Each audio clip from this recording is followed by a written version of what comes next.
How do you ship bees? Like in the mail. The mailman brings them. No joke. Bunch of envelopes. That's what like a box.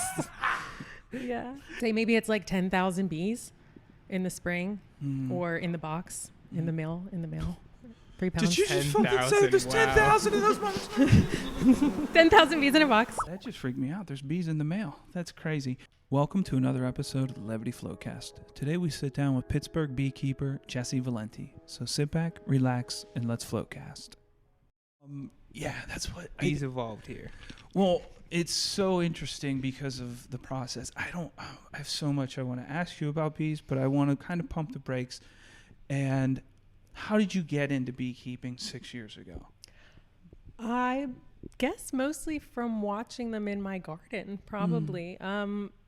That was a time that I had a lot of free time. Oh, the days. Yeah, I don't know. To be quite blunt, I had gotten out of a long relationship and I had a lot of time to spend by myself. Yeah. And hang out by myself with myself for the first time in a long time. So I sort of I had a big yard then. I gardened, I grew things. Yeah. And with things come flowers and bees. So they're fascinating and they let you get very, very close to them. So they're easy to become interested in. Right on. And when I took a dive down your Instagram feed, I read that you find some level of catharticism working with your bees. Absolutely. And maybe in a time you found the bees and the bees kind of found you at a time where that's where you had an opportunity to get into it. Can you talk about some of the mindfulness that you found from working with the bees? Oh, absolutely. You have to, they can tell how you feel. If you're upset or, if you're having a bad day, you're going to get stung, essentially is what it is. If you have jerky movements or you're just not being mindful. Yeah. So you have to be very mindful. You really have to focus on what you're doing and there's no space for your mind to wander. Yeah. You are in that almost Zen-like arena where someone would say we were just talking sports. You're in that zone. Right. And you know what? It smells good and it sounds nice in the same way that I call it study kitty music, the lo-fi beat girl. Yeah. That's what bees sound like, kind of. I always think it would be a good ASMR thing. Yes. It's just a very low-key buzz and it smells like flowers and honey and lemon and it's just all very nice. I think that I'm sorry. What's the relationship building process like that, getting them to trust you? You have to smoke them. They are sensitive to smoke. They freeze up, right? They don't. They just if you startle them, they're going to send out an alarm pheromone to alert the other bees that there's someone around that is, trying to... They're calling their squad. Right, absolutely. And if they send out that pheromone and you have smoke, the other bees can't smell it. So then no one knows that we're all collectively upset. Bees are they're called a superorganism because... Hive mind. Yes. So if you smoke them, everybody doesn't know that we're upset. Whoa, so interesting. Yeah, but you also just... the first time I interacted with bees, I got stung 13 times. It was terrible. Yeah, so I learned very quickly that you got to be there and you have to wear the right protective equipment. I also saw that on your feed as well. Yes. There's so many people there. I don't know if you have seen her online. Her name is Thompson. No. She's a TikTok famous beekeeper and she does all of her work without a veil or a suit and she's amazing and so graceful. And I just wish I could be that kind of person and I aspire to it, but I'm allergic to bees, so I can't. Wait. You're allergic and you do it. So how did that go down? You got stung 13 times. Did you have to go to the hospital? Not that time, but pardon me. You're good. That time I was stung in the legs because I was wearing pants like these, tights. It was all very dumb.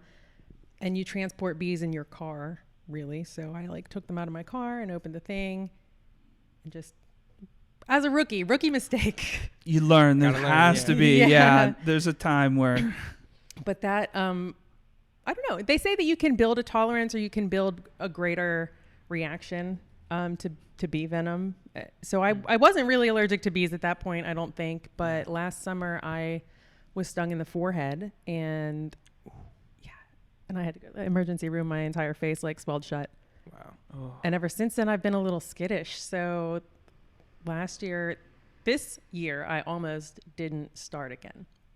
Really? Over the winter, COVID winter, both of the hives I had died, which had never happened before. So it was like the first opportunity since I had started to like call it quits. Understood. And I really like batted that idea around for a long time. And then like I got a couple of hives, and then I sold one because I got nervous. And then but now I have and so now I just like wear lots and lots of equipment but it's hard because I don't want to wear my gloves because then you can't take photos.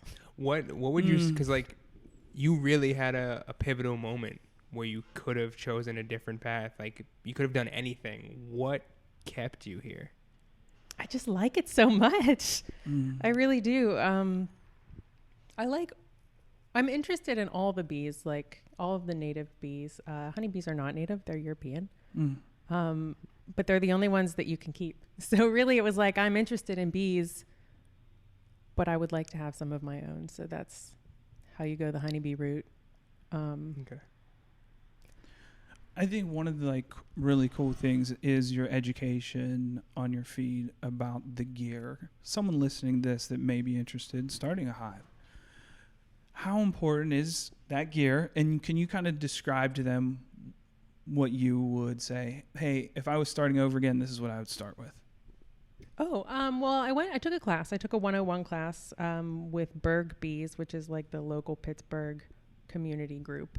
That's cool. I think since COVID has really, they're not doing as much anymore. So it's really not as active, I don't think. But I took a class with them and they gave me a lot of really great information, including a parts list for essentially like a beekeeper startup kit.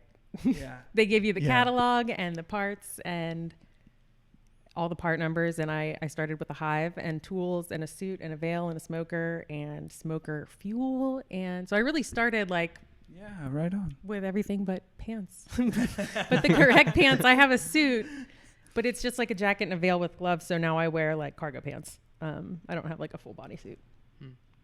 But so I had everything. You need, it's really not that much. It's just a hive, a smoker, and some things to protect yourself because the bees do everything themselves. Okay, so here's the thing. I've heard that community is full with a bunch of amazing wild people, though. Yeah. I can share a little background. I have a friend who makes his own lip balm, and he goes to local beekeepers and gets their wax because he just loves the feel of it, and he hates synthetic stuff. And he said every beekeeper he met, he's like, they're magical. He said like, is it Cullen? Yes, because his lip balm is bomb for like. Well, it's local bee wax, but he said literally everyone is magic in some way. It's just really enthusiastic people, you know. They're just, it's a strange, not strange, it's quirky, I guess. It's a quirky hobby to get into. Not to say like, oh, I'm quirky, but you know, like not everybody has bees, so it's like to be someone who's willing to do something dangerous like that. Yep. I don't know. You just have to be like a little bit out there. He always weeds out the weak. Yeah. Fortitude. Oh man, looking back, I think a lot of our listeners, I always like to share with folks that it's just a nice catalog that you never know who like stumbles over your episode and hears your story and can take some inspiration from it. It sounds like when you started beekeeping that you were going through a crisis or a difficult time. Can you share the benefits that beekeeping has brought you? I find it wonderfully fulfilling, really. It's like a wonderful hobby. It makes me feel like I'm doing at least some small part in, some sort of environmental work. Mm-hmm. Not that keeping honeybees is saving the world, but bringing awareness to pollinators and like the food system in general is important. Mm-hmm. And so it makes me feel like I'm at least educating a little bit. That's the intention, at least, of the Instagram, to like, you know, get the word out there and make people aware of you know, how important this stuff really is. I wanna relax, put my mind at ease. Good friends and good vibes, now that's all I need. When life hurts, come down and float in levity. Let your problems wash away into serenity. Whoa.